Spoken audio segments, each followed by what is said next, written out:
Hi everyone, welcome to your November Platterful tutorial.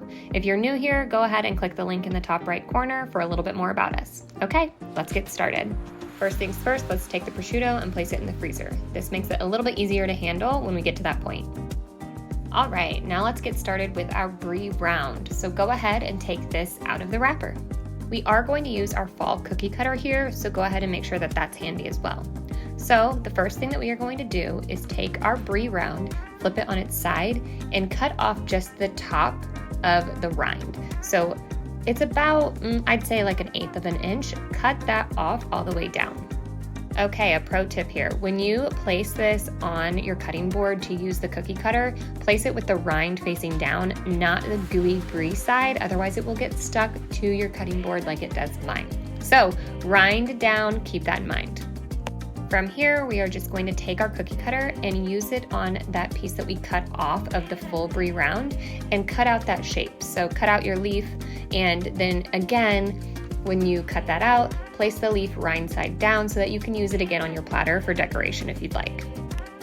Next, we're going to take our cranberry sauce from Minimalist, and we are going to actually scoop that onto the open face Brie.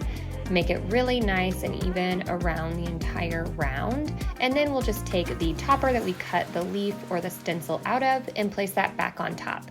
This gives it that really nice deep red of the cranberry sauce in that outline and in that cutout. So very fun, very fall, very pretty. Okay, up next we have our aged Gouda, so we can go ahead and take this one out of the wrapper. Okay, unfortunately for the Gouda, my camera malfunctioned, and so it did not record it. So I'm just gonna talk you through it. You're going to take the wedge and start from the thinner side of the wedge and cut it all the way up the wedge, about 1/4 of an inch to 1/2 inch slices all the way up.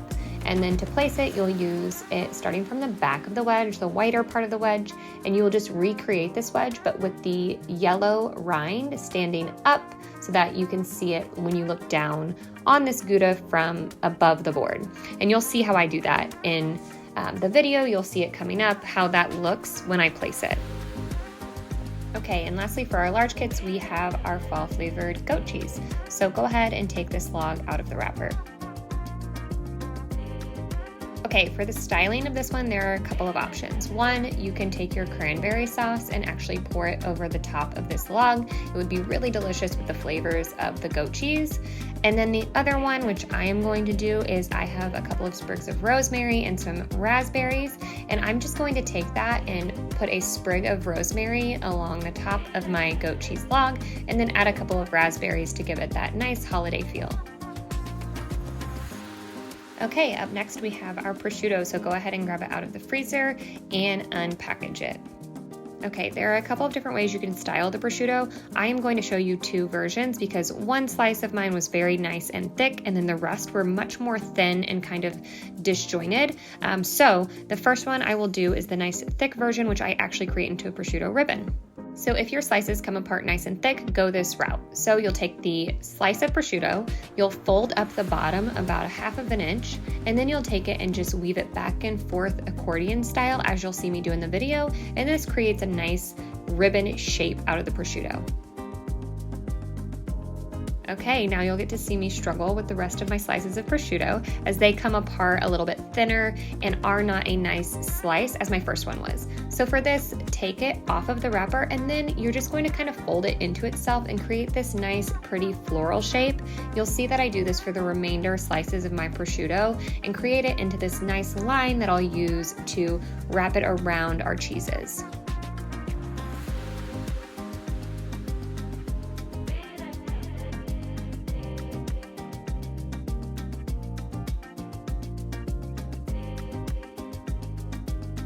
Okay, and lastly for our large kits, we have our sliced Genoa salami. So go ahead and take this one out of the wrapper. Okay, you'll notice that this salami comes in 2 nice sleeves. We will do 2 different designs with these sleeves. So for the first one, we are just going to take each of the salami pieces and fold them into 4ths and then stack them up. This creates a really nice shape, and we can do like a crescent moon with it when we place it on our board.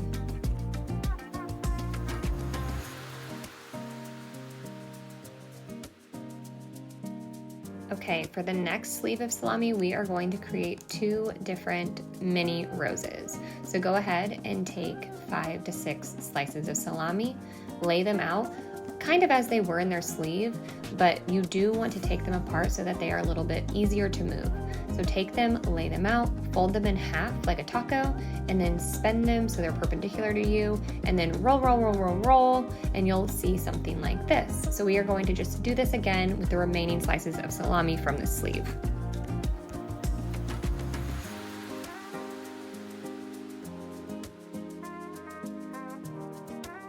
Okay, and before we get started with our board builds, I just want to introduce you to a few of our box sponsors for this month. So up first, we have our cranberry sauce from Minimalist.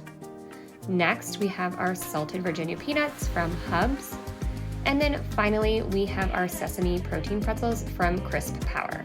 Okay, now we'll get into our board build demonstration. Up first, we have our standard kit. If you got our large kit, you can go ahead and fast forward to about the 6:30 mark, and I will do the large kit build. All right, everyone, enjoy, and I hope you have a great holiday season.